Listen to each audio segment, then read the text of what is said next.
Welcome back to Streamline Entertainment. It is Marvin speaking. Just to confirm that a TikToker, Jail Tales, was at Preston Magistrates Court. And like I said, he had a lot of questions for Debbie, which she just completely ignored him about a film crew at the Coroner's Court in Preston. For me, a little bit strange. I mean, if it was one of my family members, I would have left it for another day. And it was kind of strange that Ali was telling me that no one was allowed in to the court when they were, the coroner, Mr. James Adley, was basically doing the final report on the Jay Slater case, which was kind of weird, to be honest with you, that no one was allowed in, being as the taxpayers pay for it, which is quite bizarre. So nobody could really say anything or challenge something. And I'm not sure the paperwork that people like Duncan, myself, Ali had sent in was ever even read. I think this was already sort of stamped on paper what was going to happen. And I just think it was just to make the public think that we were going to get a criminal investigation on this case.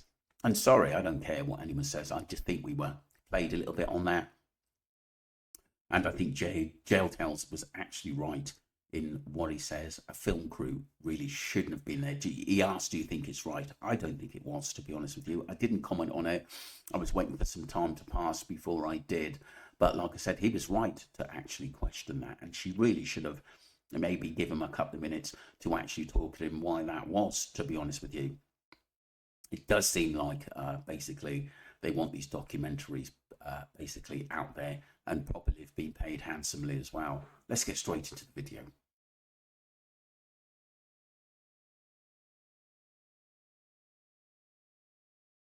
Debbie, do you think a film crew doing a documentary at your son's inquest is a good idea?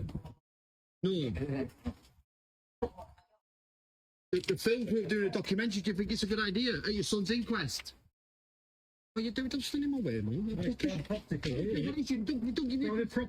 don't give a shit what it is. You put your hands on me again. Okay. You put your hands on me again. Private property, fella. Okay. Doesn't mean you put your hands on me. Doesn't mean you can. When we get people on private property. You put your hand on me. Put your hand on me again. I'll break your arm. I'll break your arm. You put your hand on me again. I'll break your arm. You put your hand on me again. I'll break your arm. Stop grabbing You put your hand on me again. I'll break your arm. Don't put your hand on me. All right, tell me. Don't put your hand on me. Don't put your hand on me. You don't need to put your hand on me. You do it again. I'll break your hand. You put your hand on me again. I'll break your hand. Simple. Trust me. If you're going to threaten me, we'll call the police. You've just assaulted me. Keep your hands off me. Keep your hands off me. Keep your hands off me. Don't put your hands on me then. Don't put your hands on me. Don't put your hands on me. We can if you're on private property. You can't put your hands on me if you're on private. The problem with this is like as though the security guards, obviously people like Sluggy was filming out there, who was very aggressive with Ali. I don't know why they kept on saying it was private property when we know on a normal court day there are people walking around the building having cigarettes or just having some fresh air in there. We know that happens. So it seems like to me that he's been told by his management not for the security guard, not for anybody to be talking to the family or harassing them, asking questions.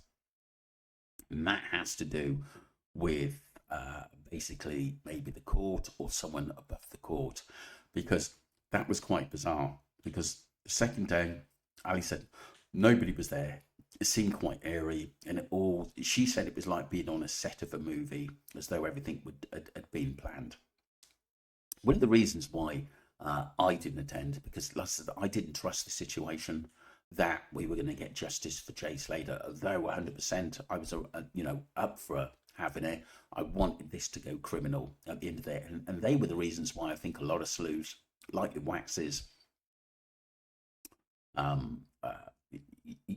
many others, Duncan, actually didn't turn up because, like I said, and respect for Ali for actually going, because I think at the end of the day she handles herself well against Sluggy in that case. But I just think that Debbie should have given Jail Tales a couple of minutes just to explain a few things. I don't think it was right personally that they were filming and basically and turning up in brand new cars. I think it should have been waited at least a week or so for them to say, look, we're doing a bit of a documentary. And then obviously you had the accident crew, some of the accident crew doing their videos that could actually go in to the premises and recording. That seemed kind of strange to me. And this is why people really peed off, let down, should I say, by the system. At the end of the day, I think the Guardia Civil wanted to close this case down as an accident and didn't want the British police to actually get involved. But like I said, 2 minutes, it's not long, because like I said, he wasn't being cheeky, Jail Tales, and I think he had the right to ask those questions and try to approach to maybe ask a second question, but was quickly closed down because they're not allowed to talk about the case. Okay, that's fair enough. They're not allowed to talk about the case, but there are questions about why there was a film crew in there, documenting everything, and why the public weren't allowed in there. That is very, very odd to me. I'm going to move on to part 2, people.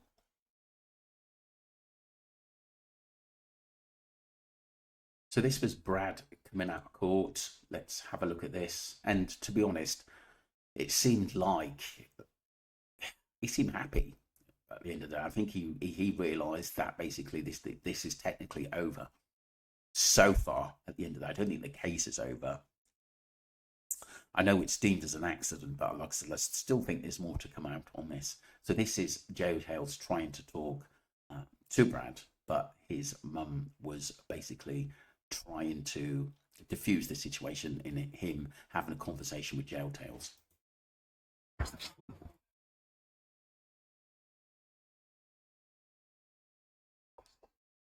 Yeah. You alright? Yeah, let's switch on here. Brad, listen, just speak to me a second. No, it's alright. You're going to get some food. Speak to nobody.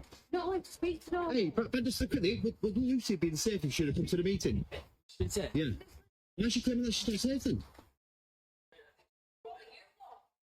First time I've ever been. First time I've ever been. You lot interrogating her. Yeah, nice one for the follow. Watch me anyway, Brad. That was Jail Tales talking to Brad, and his mum obviously Rachel didn't want to get into a conversation with Jail Tales at the end of the day. But like I said, you heard Brad say that Lucy would have been safe at the end of the day. But like I said, we know obviously the interaction between Lucy and Brandon are very, very tight. Maybe their alliance with Tom H as well, which, like I said, it's one of those stories where I think still people will talk about this case as long as it goes on for at the end of the day. And then obviously Alia Harris being attacked, basically, well, not attacked physically, but like I said, the way Luggy was talking to her with very little respect was out of order, whereas a normal conversation in what you're doing here and what's going on and what's your view of the Jay Slater case would have been more appropriate. I thought Ali handled herself very, very well. And like I said, it just seemed like any of the sleuths that were actually there were shut down very quickly. Like it's nothing to do with nothing to see now, nothing to do with you, which is, I think, completely out of order. Like I said, we will get these documentaries, but like I said, sometimes if you're not willing to talk and you haven't got anything to hide, you should just come out with things to just look, right? This is the score, and like I said, we don't need to talk about this anymore for this reason. This is my point of view. That's what Jail Tales wanted from Debbie. Just a couple of minutes of correspondence and putting it out there for people what's actually happening, and it wasn't good. So I just want to go back to the comments. So Cam says, it's a private property. Leave her alone. Poor mother, poor Jay. I still keep fighting to answers. I wouldn't accept that he fell. Without a section 24A, although not warranted, he shouldn't even be attempted to put his hands on you. Yeah, definitely. This was my thoughts. I would love myself to know where all the money has gone, Debbie. Look, the bottom line is that question is always going to be out there.